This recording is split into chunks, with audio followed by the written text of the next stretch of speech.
my codependent behaviors. And Slee and I, Hello. hey, how Good. you doing? There she is. Good afternoon. Sorry, I'm late. I was having problem with connection. I don't know what. No problem. Hey, Brian. It's good to How are have you. you? Is it Selyna? Is that right? Yes. Yes. Selyna. Okay. Okay, I see it. Selyna. All right. Nice to meet you. Nice to meet you too. How are you, Brian? I'm pretty good. It's a nice day here on the outskirts of Philadelphia. You know, my home group Nice. is on Sunday morning, so I got that in already. Right. That's great. That's great.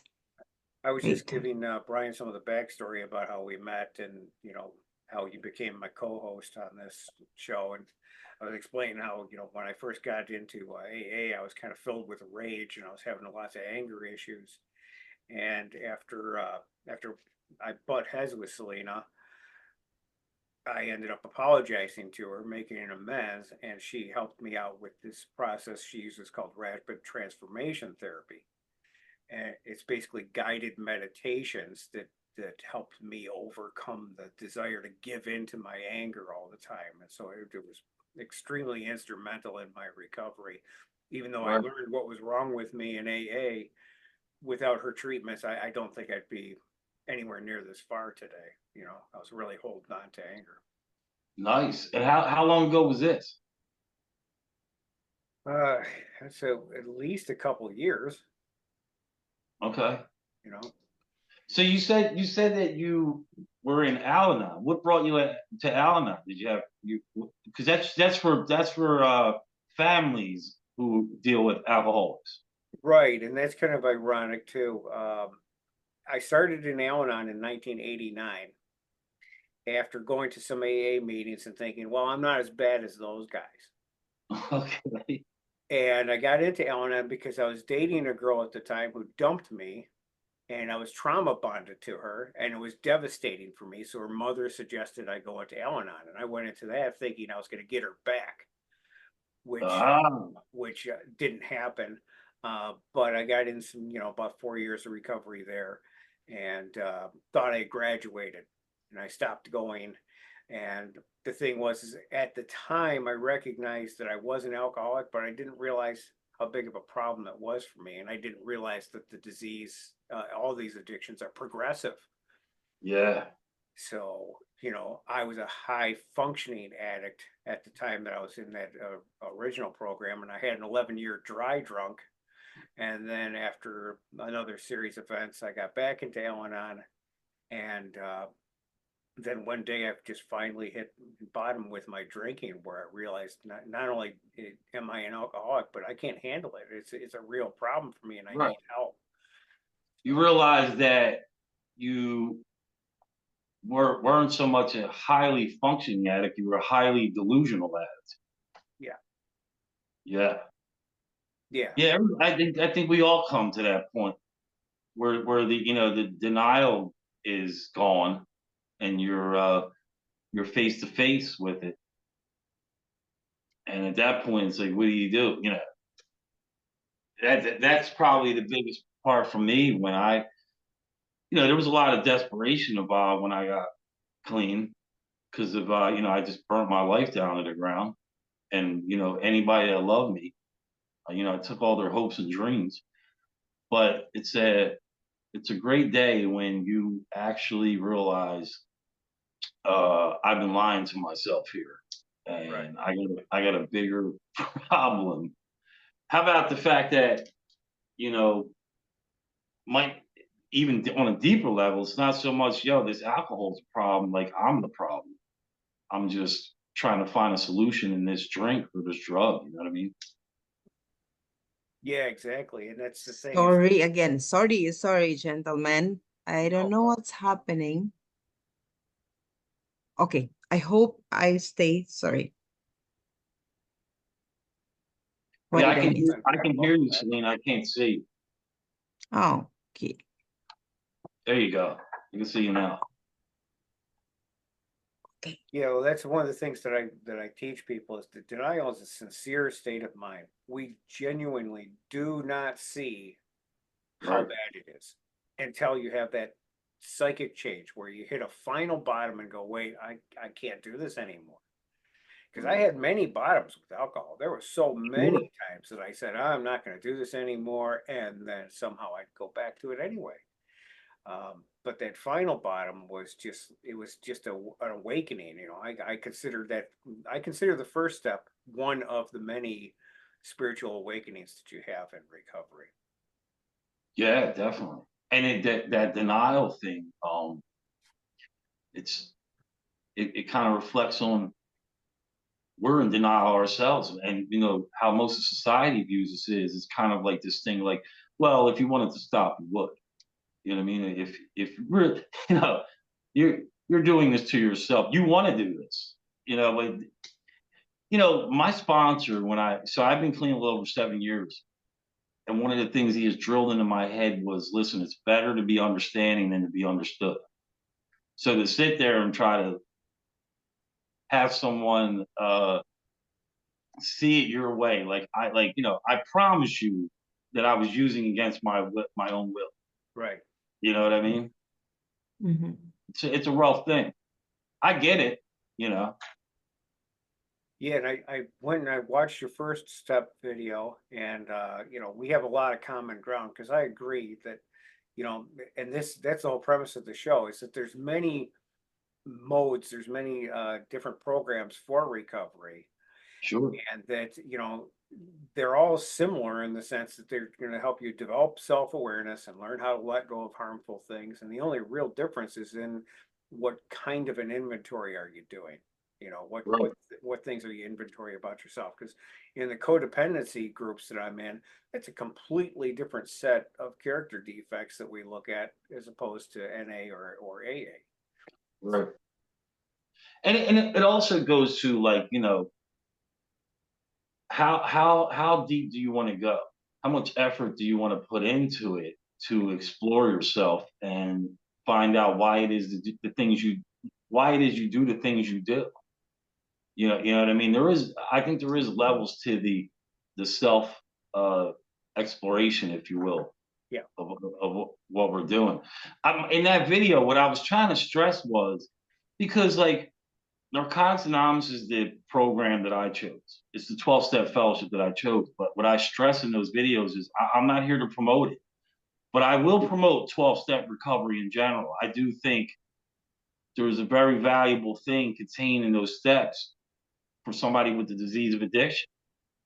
You know what I mean? Um, I don't see it as the only way, but I do think it's beneficial. A program like that has a 12-step format, I believe, is not only beneficial for an alcoholic or an addict or a gambler or an overeater.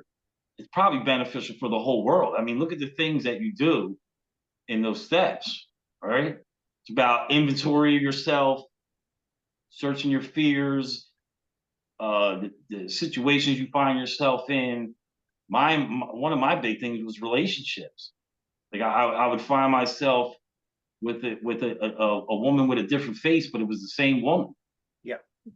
You know what I mean? Yeah. So to do things like take inventory of yourself, become aware of things, you know, make lists of assets of yourself, because that's hard for people to do a lot of times, see assets of yourself, and to do these things and just continue to check yourself and, you know, what kind of person was I today? I think that's beneficial to anybody. Right. Yeah, I often describe 12-step recovery as honesty training. But you know, and Right. Good. we talk Good. about Good. this a lot on the show. Selena's main customer base is people dealing with childhood traumas. So we're taught to bury that stuff. You don't cry, don't express your feelings, hide it. Sure. And so you have all these wounded adults that are attracting negative things into their lives because they never dealt with the past. And so, you know, her process is very much tuned into let's get through those childhood traumas and figure out why you keep attracting toxic people. Right. Because you seem to, what happens is you run into people that haven't dealt with that, and they've been cut from somebody else, but yet they're bleeding all over you. Yeah. You know what I mean? Exactly. Yes. It's really common for everybody, and it is really very recognizable, the pattern. But like you mentioned about denial, so nothing can happen, nothing can change until you surrender. Right. You accept, surrender the denial. Just accept that there is something that is need to be changed or to be deleted, to be, it's, but that is really not simple for those people because they are not aware that there is something. Right. That's the reason. And it's really common. And for us, we know, like Jeff always give me the credit about my um RTT, the tools that we used, but it would not work if Jeff was not ready. Sure. I was also watching few of your videos, Brian, and then this one thing in common, there is the sense of total surrender, that you are willing to really do something because Yeah. you acknowledge there is something. You cannot go farther like, doing the same thing over and over again and expecting different results. So you are so aware. You both are so aware. And humility. Jeff is, yeah, our first encounter was really terrible. I should say that, but it was blessing in disguise because after that, I saw Jeff, even while reading that message, that was terrible. I still have a copy of it, but it doesn't hurt anymore. It was really, I don't know. I think nothing is, you know, there is a purpose in every encounter. I do believe that. And it Yeah. was the right time Positive because and negative. even while reading the worst words, I feel that there's something in him. I believe there is something in him. He has something that is so, I did not understand at the time, but I know now. Because you see, he is so humble, accepting, I am an addict. I am a narcissist. And not so many people will just admit that. Right. That's Oh, the beauty of it it. takes a lot to get to that point. Yeah. You You mentioned too. awareness. I tell people, I was given the gift of desperation first. Right. And then through the process of the step work, I was given the gift of awareness. Awareness is a huge thing because once you're aware of something, you're not ignorant to it no more. And that's when I think the denial starts to shed off, you know? Mhm. Yeah. Yes. And there is what you call like um knowledge action gap. People easily know something, but to take action, that is another thing. Right. Yes. Right, right. Because as I mentioned earlier, I mean, I started my recovery in 1989, but then I fought with the bottle for another 35 years. I knew I was an alcoholic, but somehow I still thought it was manageable, Right. Yeah. and that's the That is the insanity of it. gap is so big, so hard to bridge the gap. Right. So like in my 12-step program, and I believe all of the third steps pretty much the same. It talks about making a decision to turn your will and your life over to the care of the God of your understanding is what it says. Um, that's just a decision. It's like I heard in rehab one time. The counselor goes, there's three frogs on the log. One decides to jump. How many's left? And everybody's saying two. And he goes, no, there's still three. One only decided to jump. And Mm-hmm. there's a difference between making a decision and taking the Yeah. action. You know what I mean? So you're It's right very about that. powerful. Yes, Yeah. true. So yeah, It's and so, go ahead, yeah. Selyna. Yeah, it's okay. Go ahead, Jeff. Yeah, I was just going to comment on, again with your first step uh, video, we were talking. You made it clear that you got to stop the drug first. So isn't that a hitting bottom issue? It's like, people tell me that they want to quit and then they go back to it over and over and over. I've had people relapse for years after I started sponsoring. They continue to relapse, and I won't cut somebody off just because they're relapsing, because Right. I know eventually they'll hit bottom, and I just keep pointing out how until you become consistent with your recovery, you're not going to see the benefits. Exactly. So, Yeah, at some point, I just like to call it the thing. Even when we were using, we had a thing, and even when I'm not using, there seems to be a thing. Like something that I have the capability of taking a thing and whatever it is, person, place, or thing, and doing the thing until I'm unmanageable. You know what I mean? yeah, And you have to put the thing down, whether it's the bottle, the drug, the person, the place. For me, I think you have to put it down before you can actually start to heal. Because like it's just it.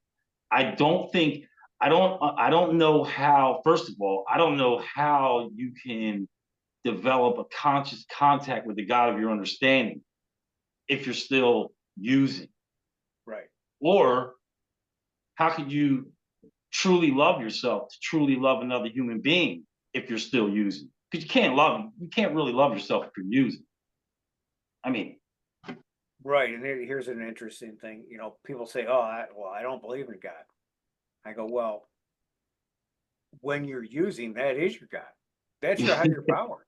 That becomes it's your source for inner peace. It well, takes you out of your traumas, and you can sure. escape and be this other version of yourself that's not hurting, that's not suffering. But the problem is eventually it's going to stop working, because the longer we're trapped in addiction, the more we accumulate new traumas, missing your kids, events, disappointing your parents, stealing, lying, cheating, all these behaviors that go along with addiction. It doesn't have to be drugs or alcohol. I've seen people with hoarding problems. Sure, man. And they Yeah. They have a Clutterers Anonymous. mm, People have problems cluttering. I mean, the last count, I've counted like 44 different anonymous programs. I mean, it's a lot. I mean, you can now if you seen I don't know if it was that first step video, but I make a comment about how I think I could have got off of heroin even if I went to Overeaters Anonymous. right. It's about the step work. At some point, you have to, like, for me, drugs got me to the program, but I haven't used drugs in over 7 years. Drugs isn't the problem anymore. You know, they were the most obvious symptom when they were happening. Now the most obvious symptom is whatever is currently got me. You know what I mean? That has nothing to do with drugs. That's a hard thing. That right there is a hard thing for people to get a grasp of, because a lot of people get clean or sober, and they think all I got to do is put this bottle down and this drug, and everything will be okay. Right. You know what I mean? Just get me a nice girlfriend, just get me a nice house, a good job, and I'll be good. And come to find out, you haven't explored why it was you were doing the drug or the drink, man. That in there is the thing. Yeah, and I have to admit, I spent a lot of years in and out of recovery as a dry drunk. And that's basically, it doesn't matter what your addiction is. I think that term dry drunk applies to all of them, where you've broken your obsession for the immediate addiction, but you're not dealing with any of the reasons why you had it. Right, right. And so anger issues are pretty common, being judgmental is common, Sure. being manipulative. It's like my father quit drinking in his 20s, but he was a bear. He was an angry, nasty person until he died, because he never did any recovery work. He never developed any self-awareness. He never dealt with any of his past issues. He took all of his resentments to the grave with him. And, Right. you know, And listen, granted, man, at the end of the day, if an addict or an alcoholic, whatever you want to call it, didn't use that day, it's a great day. You know what I mean? But at some point, I wanted to be a better human being. I realized that, like, listen, I need to learn how to be honest. How about that? I mean, the fact that I had to learn how to be honest, you should just be honest regularly. I had to learn how to be honest. You know, things like that really let me see that, like, yo, there's a deeper problem here than just a drug, you know? Right. And honesty is not just telling the truth. I can tell you the truth, but not have any emotions attached to it. Right. And, It's a good point. I'm basically just telling you what you want to hear, giving you lip service. Mm. Sure. People pleasing. Yeah. Very, I'm highly skilled. If I want to be, I'm a highly skilled manipulating people pleasing person. I can be whoever you want me to be. Yeah.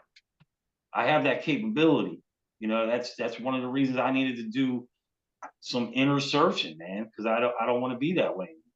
You know, that was what it's about.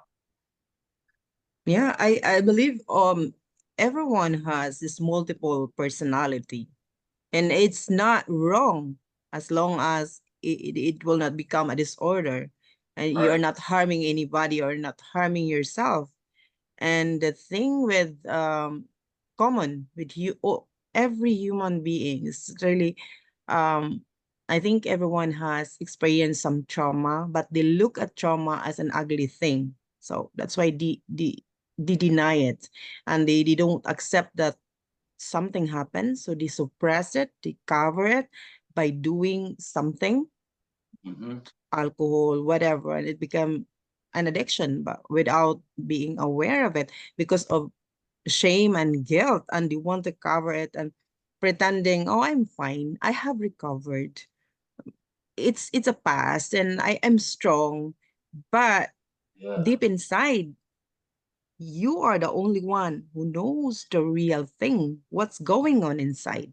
Because we Yeah. can have the personality, uh we can show that we are okay, but when you're alone, who are you really? What do you feel? That is the thing that many people are struggling to really know themselves when they are alone. It's easy to project a personality when you're in public. Right. This is yeah, that is really what I have observed, because you can, especially smart people, fast thinking people, they can shift. Yeah. But you cannot escape when you're alone. The moment when you're alone, you know who you are, you know what you are going through. And that is Mhm. the thing that really we have to work on, because it's a lifetime process. It's a lifetime process. Absolutely. And you know, that's one of the benefits of it's another benefit of having a 12-step program because you have what they call a sponsor that you develop a good relationship with. And through constant contact with your sponsor, you know, Mhm. they just know when you're sitting there telling them I'm good, I'm okay. It's like, no, you're not okay. But you have to let people in. You have Yeah, for that to happen, that is another process. That is another crucial process, because the right? ego is there, or whatever you call it. There is always something in between. The ego Of is ego is a problem. Right. Like, that's a problem. Yeah, and And that's another way to describe it. The 12 steps are a way to reduce your ego, and yeah, just and set it increase. aside. Know where you put it. Just like, right. Because listen, hey, ego is one of the main reasons people that have been clean, right, go back out and use. Because I've seen it plenty of times. They'll come in these meetings and they go, well, you know, yeah, I got something going on, but I've been clean for 10 years. I'm not going to tell these people, like, oh, I'm thinking about getting high. What's that going to look like? I'm Mr. Program over here. I can't tell you that I'm feeling like I'm ready to go out. And guess what, man? Secrets keep us sick, right? You got to get it out there, man. And I've seen that take people out. Ego. Right. And that's one that I give Selyna a lot of credit. I give a lot of credit to both of my sponsors. I have sponsors in AA and Al-Anon. And these are safe people for me to talk to. These are people who I can be genuine and really dig into the things that happen to me, knowing that they're not going to judge me, that they're not going to try to, you know, give me unsolicited advice. They're just going to help me reconnect with myself and help me reach acceptance, you know. And I'm going to do a little quick plug here for myself. So I just finished publishing this first copy of it. Nice. And I have a basically, copy of it, Language and and I recovery. am halfway reading it. Mhm. It's really, I'm gonna make a review. It's very interesting, really. Thank you so much, Jeff. What an achievement. yeah, Yeah, that's a it took big me time. 3 years to write it, even though you can read it in 2 hours. Right. Yeah. I printed it out, and then I'm reading it, and it's really, I have to reread it again and again before I make a review, because it's really, there's so much value in that book, and I'm sure Yeah, it is a very good guide for so many people on It's recovery. amazing. It's amazing what we can do when we put that drug or that drink down. It's yeah, amazing. I've met some of the most talented people in the world in meetings that when they're using, they're not worth anything. But when they put it down and they go through this step process, it's like they just shine. I mean, it really is miraculous where we come from and where we can get to. It's crazy. well, and that's one of the things True. I go over in the book. You know, there's a reason why 12-step recovery doesn't work for everybody. It's to me, first, a lot of people have a hard time with the concept of a higher power. If you get upset by the very mention of the word God, then you're probably going to get turned off by 12-step recovery. The other thing True. is we need to recognize we're all sick in recovery. That's why we're there. And our unhealed issues will trigger new people coming in. And, you know, so we might be in a variety of different ego traps that, even though for the other people in recovery, they accept us, for newcomers, it's a big turnoff, and we scare people out. I come across that. So where I work, I happen to come across a lot of active addicts, and that God thing is definitely one of the main things. I'm not into the God. I'm not into the cult kind of atmosphere. Um, that's one of the reasons that I went with the program I did, because it stressed that this is not a religious program, it's a spiritual program, right? So for somebody like me, I'm not religious, and at first, the God thing, it kind of bugged me out. So what I did, kind of like we were talking about when we started rolling this video, when you said why you moved to Detroit. Yeah, Well, I went and got a sponsor who was highly religious, right? So I can learn how to do the mental gymnastics it takes, if you know what I'm saying, to take that God word from me and just turn it into good, orderly direction. That's what I learned to do.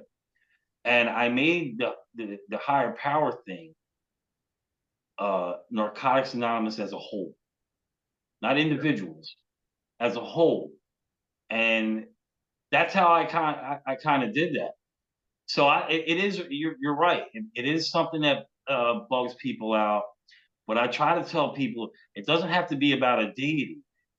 When we're talking about spiritual awakenings, I look at it like, spirit for life, or awareness of your surroundings, Right. awareness of nature around you, everything.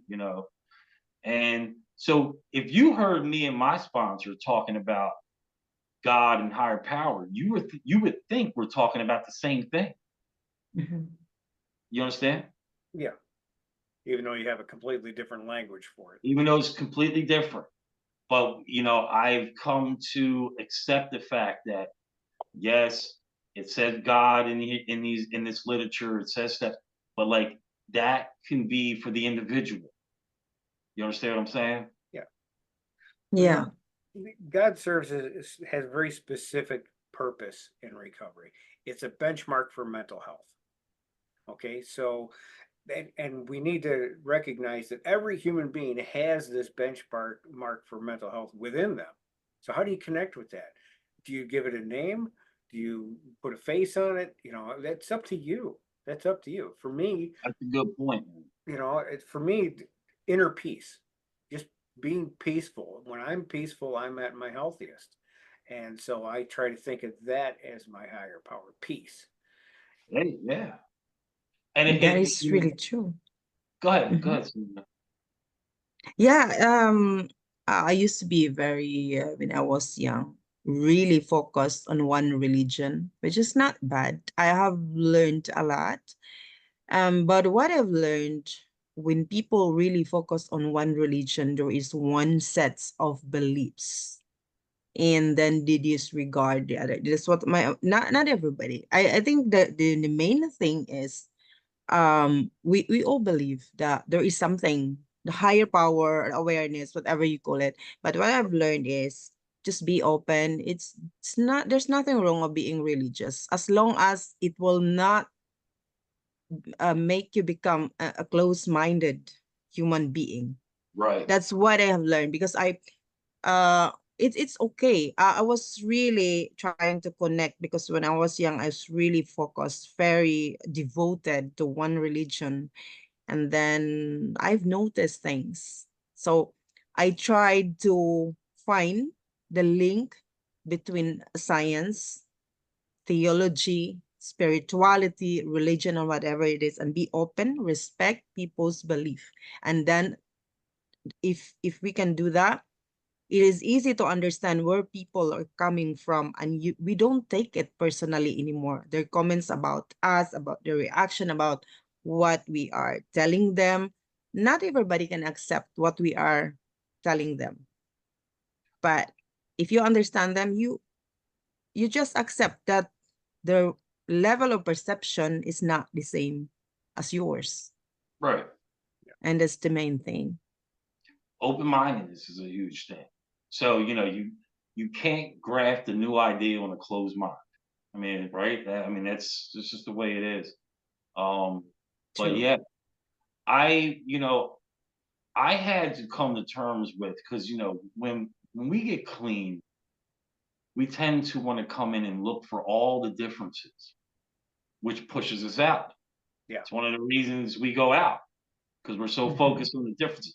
Well, I only smoked weed. That guy did heroin. So what could he tell me? Oh, that guy just drank. I was eating out of garbage cans and smoking crack. You know what I mean? Right. We just, oh, he's black, I'm white. She's old, I'm young. I mean, we just look for the differences. But my recovery really didn't start till I was able to just keep pulling the similarities out. It just became about pull the similarities out. It's about the message, not the messenger. And Mm, that's when my right. recovery started to flourish, really. Right. These things ain't easy to do. It's not like, you wake up and you come to terms with all this. Like like you said, it's a process.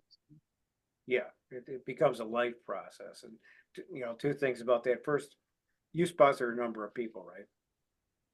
Yeah, I got two sponsees. Okay.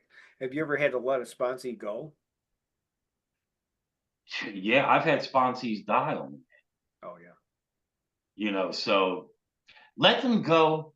Well, I let them go in the sense of, okay, you be where you're at. When you're ready, you call me. Right. I get to a point where I will no longer chase you, because True. you have to show willingness. I can't. That's one thing I can't guide you to, is willing. You like, willingness got to come from you. And we have a saying, like, it's well, it reflects on the fact that, like, not everybody is ready, right, Jeff? Like, not everybody is ready. Not everybody wants a solution. They're still trying to Mm, fix a problem with a very true. problem. You know what I mean? So you can only, like, carry a message. You can't save it. You can't save an addict. You know what I mean? Right. Not willing, man. You gotta be willing. Well, you can't work the program for them either. You know, Right. it's a self-awareness thing. I can't give you self-awareness. I can show you the tools, No. and then you have to Right. apply them. You can this I know what it is. You can't you can only carry the message, you can't carry the addict. Right, right. That's what you're That's saying. true. So, but the other Because thing is, this honesty training that we go through, do you find that you are kind of a slave to the steps now that you've been through them and have actively applied them more? man, sleep. Well, I guess in a sense, I hate. I hate that I'm so aware. Sometimes it annoys me that I'm so I can aware. understand. You know, and usually when I become judgmental of somebody, like somebody does something, I'm like, oh my god, how could they? And now it's so fast. I just turn it around on myself. Well, look at you. Look what you've done. So I can't hold on to it anymore. Even though some people do things that I want to be resentful. I want to hold a grudge, but I can no longer do it. It just comes off so fast because through a 6 and 7 step, and that deals with your character defects and your shortcomings and becoming humble, right? And in that humbleness is where I always have to look at my part, no matter what somebody did to me. I instantly now I go to, well, what was my part? Yeah. And that sucks. So yeah, in the Yeah. sense of being a slave to it, I mean, but I guess, at this point in today in my life, man, I wouldn't have it any other way. These steps, absolutely. There's no doubt about it. Well, you Mhm. basically said the same thing that I do, just in your own language, because that's all step 10 work. We continue to take a personal inventory, and when we're wrong, promptly admit it. So we got to constantly check ourselves, and it's not fun. I don't enjoy it. I don't No. like having to look at No. myself and go, "I'm the problem." Man, I am so sick of having to go, "I'm the problem." But I also feel compelled. I can't live with myself until I do that. I I I, Right. I get upset. I get disturbed. I can't be peaceful as long as I'm holding on to a resentment. So if I want Sure. peace, I got to do the work. That's Well, really very interesting. I can relate to that. Awareness is scary sometimes mhm, because you have, the inner talks, the inner conversation is also being active, and it's always two sides. And if you say something, and yeah, it's true. Sometimes you cannot hold being judgmental, but then if you are so quick and aware that, oh, take that other side of you to right, yeah, to this make the dialogue active. And I think that is the process. It will never, we will never become so, yeah, so positive that no negativity will come in. We're still human. right, absolutely right. And Yeah, the thing usually, is, we good, know. right, you're right, absolutely, it's true. And usually when I find myself somewhere in the midst of all that judging and all that judgmental thing, usually that stems, I find, from me putting expectations on people that I probably shouldn't be putting them on. Like I look at it, it's like an expectation is a resentment in disguise because that's all that's going to come from it when I put unrealistic expectations on somebody. That's usually when I find myself resentful because they didn't live up to where I thought they should be. They're not being who I think they should be.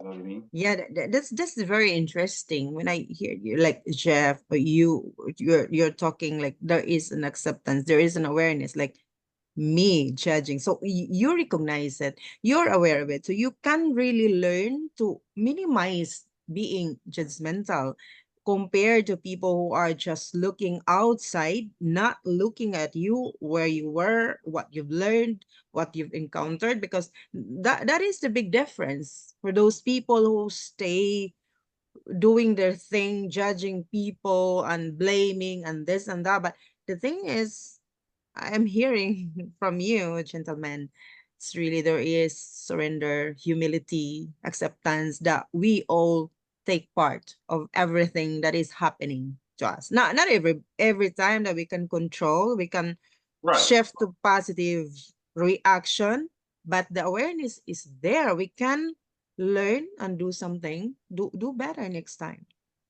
Yeah, I mean, most of life for me is how I'm reacting to it. You know, it's very rare that things just happen that I had. Well, I don't know if we control anything. To be honest with you, I mean, really, if you really think about it, I guess to on a basic level, maybe there's some things, but usually it comes down to how I react to the certain person, place, or thing that's happening. You Mm. know what I mean? Yeah, just learning through experiences, just learning what, just knowing how it did the last time, what are the consequences, then you can do it better unconsciously or consciously. That's the thing. Right. Yeah, it's a good point. Yeah, one of the things that continues to trouble me is this behavior called gaslighting. Mm, Yeah.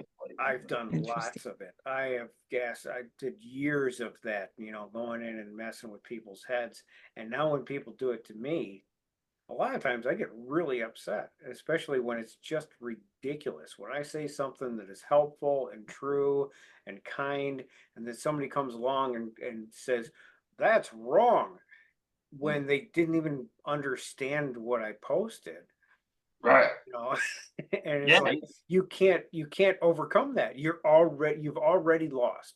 You've already lost because they've made up your mind that you don't know what you're talking about, and Right. that they're right and you're not, and it's like there's nothing you can say to a person who's gaslighting It goes back to better to be understanding than understood. You know, you. Yeah, just as long as I can just understand that they don't understand, I'm good. That's it. And I'm at peace because it just causes so much more stress when you just sit there and try to make somebody understand your point. It's just like there becomes a point where you just got to kind of back off it and just go, hey, you know what? They are where they are. I am where I am. Let me move on. yeah. Well, and I Yeah. do, I do recognize the reason it upsets me is because I hate that about myself. Yeah, Exactly, man. that's the thing. I Exactly, get it. man. But you are on the process, and being here, it's already a big thing, and admitting that is already a big thing. Oh yeah. I Yeah. I tell people, listen, this is what I want you. Here's a good exercise. Go find the person in your life that you can't stand the most, the one that just annoys you when you're around them. I said, look at them long enough, and what's going to happen is you're going to see yourself, and that's what's annoying you is what you see when you see yourself in somebody else that's annoying you. That's what makes you angry. It could just be coming out in a different way, but that's what's happening. Usually, I'm recognizing one of my character defects or Right. one of my shortcomings in somebody else, which in turn makes me angry. And I Right. direct it towards the person, but really it's about me. Well, and that's the Yeah. thing. If you didn't have it in yourself, you wouldn't see it. You wouldn't recognize Mm, it. Right? Right. yes. Because there is a saying that goes, that it's not about someone or something irritating you. You have to check yourself. It could Mhm. be you being irritated. Right. Right. That's Yeah. true. Yeah. Yeah, man. And yeah, that is deep, because sometimes we just react automatically and like take it personally. Oh, that person is so and so. So, but sometimes if we take a deep breath and then figure it out, but it's a process. I know, I get your point, Chef, but you are really making a lot of effort admitting that, and you want to you hate that part of yourself doing that. That is already a very effective, a big step forward. Yeah, and Sure. I remember that Yeah. from the last podcast we talked about, that pause, the taking the breath, and then, return yourself to peace before you respond. And, it's difficult because even as much as I've recovered, I still have this, they hurt me, I want to hurt them back, you know, Sure. and it's, especially if I'm trying to be the best version of myself and somebody finds fault in that. I, that was a behavior that I had, that I did a lot of, and now that I've overcome it, it just really bothers me when other people do it, because the way I sponsor people, it doesn't matter what they tell me, I don't judge them. I don't point out their flaws. I recognize, okay, they're in denial about this, and I step off. So when somebody wants to, like, get in there and take a dig at me, it's like, it just seems unfair. And that's all it comes down to, is it's just unfair. But that's why I continue to have this podcast, so that I can learn and grow, and hopefully overcome that, every one of my character defects eventually. Yeah, well, Right, it's go ahead, Selyna. it is that there is what they call the battle of egos. No, battle between egos.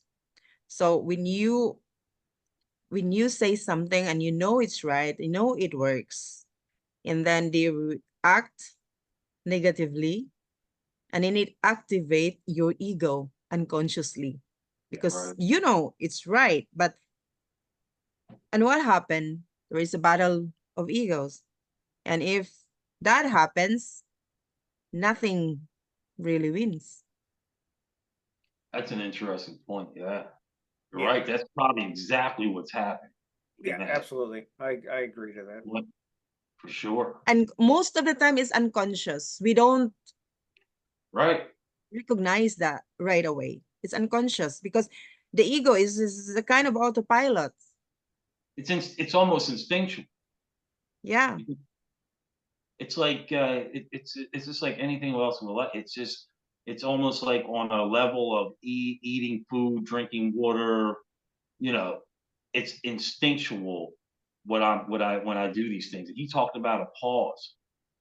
When I first got clean, my pause was about 0.1 seconds, and at this point, I probably got about a good minute. That's a long time for an addict with the disease of addiction to be able to pause for before they react.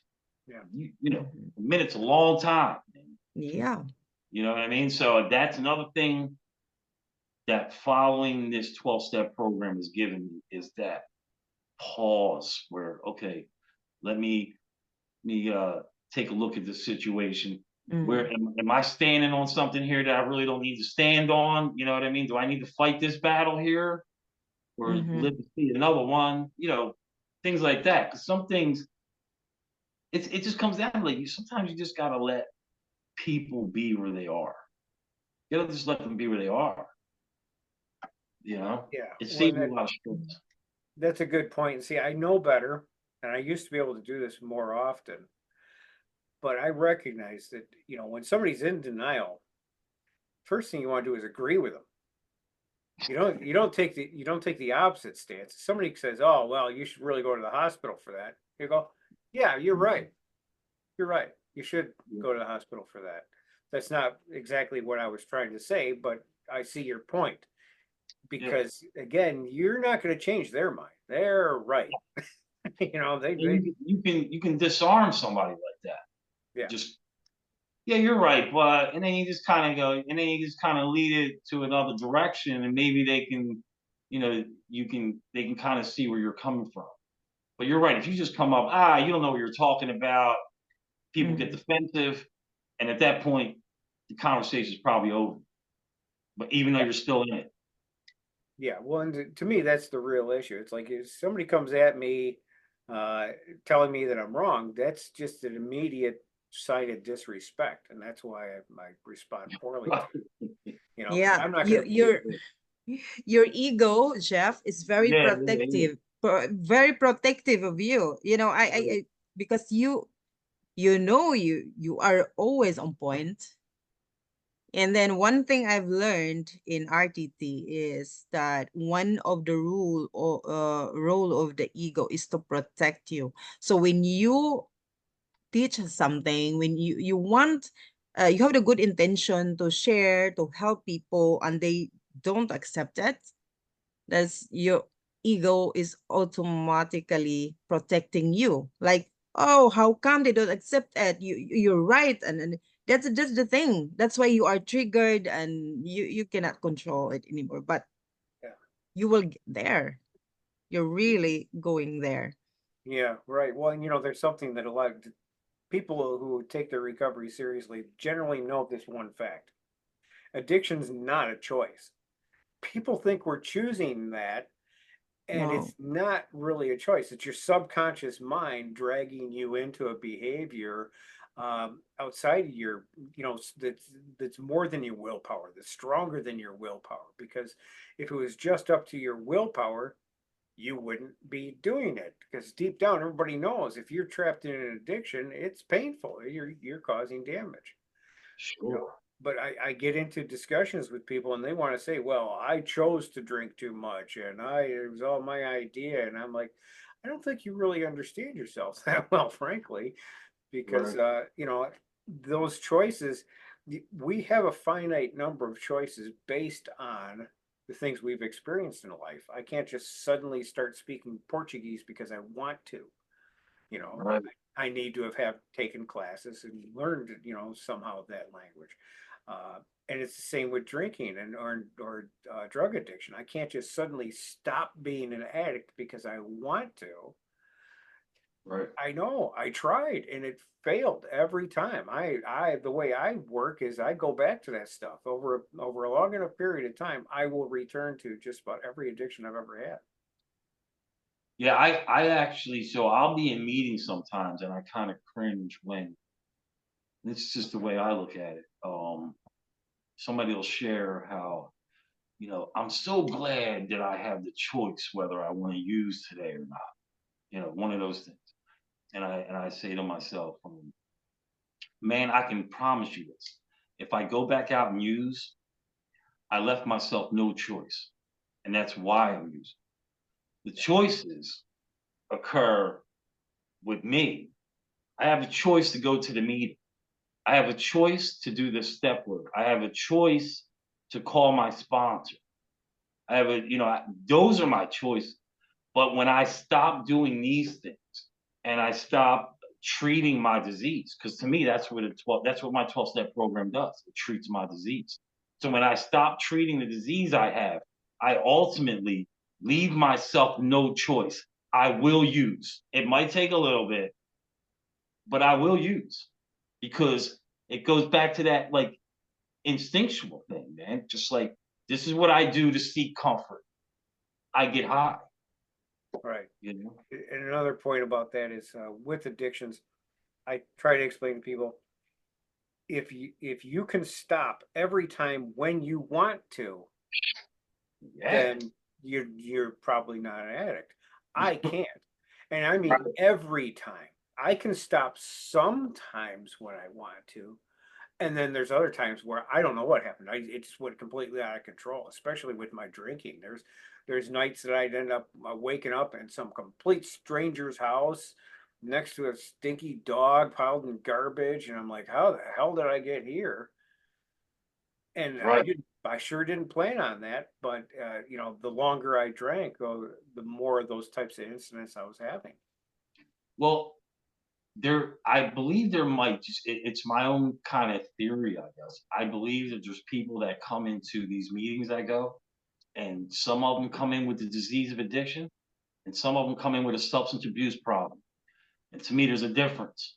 See, you can have something occur in your life, something traumatic, to where you turn to a bottle, you turn to a pill, maybe you get around the wrong people, but you may not have the disease of addiction.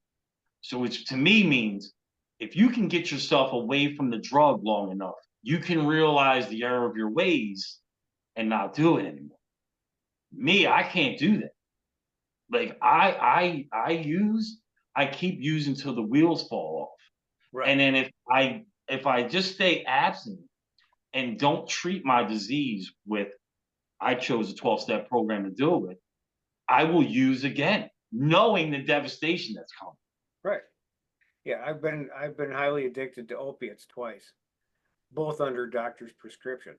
You give me a bottle of 100, I might take them as prescribed the first day, maybe not even that long. Right. Guaranteed, I will be abusing that substance within a very short period of time. I have no self-control when it comes to that stuff. It's like, well, if 3 are good, then 4 is better.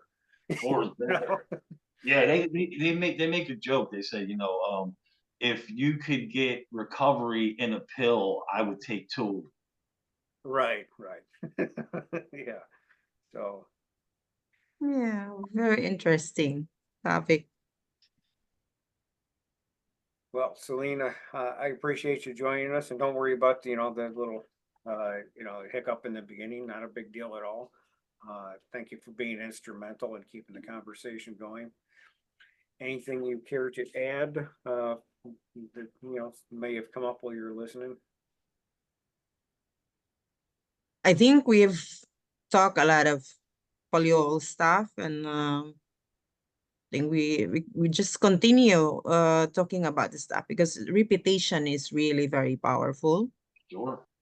Yeah, we have to do it because it's getting deeper, it's just decision making, conscious and unconscious. Then we cannot talk about that maybe next time because it's really how we'll learn to like why do I do this? Because we develop entity or ego or subconscious, whatever you call it, and aside of that there is this higher self, higher power, inner knowing, whatever we call it, and we really have the power to choose where to act. The thoughts are always working 24/7. And then it is on us to decide. But when it comes to an addiction, there is no time and space to decide. It's just like, oh, I want this. So I want this now. And I have to enjoy this. But if the mind cannot hold two conflicting beliefs and that belief, you're gonna take action of it. So you only have to choose one. Which one you have to take action. But we always choose the easy one where we think we have pleasure, and that is just an Right. immediate pleasure. We will continue. I think we have to continue this discussion. It's really getting interesting. Jeff, thank you so much. Absolutely. Yeah. And Brian, love to have you back sometime. And if Absolutely. you know anybody else who might want to appear on the show, that'd be great too. I could probably find some interesting people for you, man. Yeah. I would We just have like to. to. I would just like to say, um, so I started this YouTube channel about addiction. Yeah. People want to check that out. It's Truth Addiction, one word. It's not 2 separate words. And the reason I started because and I haven't been doing it that long, but I felt the need to start to recover out loud, man. Because we're at a point now where you have 200 people, over 200 people a day dying from fentanyl, and we hit the like 120,000 mark OD deaths every year in this country. So I just wanted to put it out there that, you know, an addict can stop using drugs and lose a desire to use and find a new way of life, man. And that's what I'm here to do. Just carry the message that, like, no matter how much your head lies to you, that you can't stop using it, you can't change your life, that you can do it. And that's all I got to say on that. Yeah, I pulled up your Yes. website real quick. Again, that's Truth Addiction on YouTube, and it comes right up. Yeah, I've watched few already. It's very interesting, Brian, and thank you so much. And Thank you. I hope you come back, Jeff. Maybe we have to do another episode with Brian. It's very Yeah, I'll interesting. definitely come back. Just hit me up whenever you guys want. Great. All right. Well, Thank you, that's it for Brian. today. You guys have a Enjoy your blessed day. day. Take it easy. You guys too.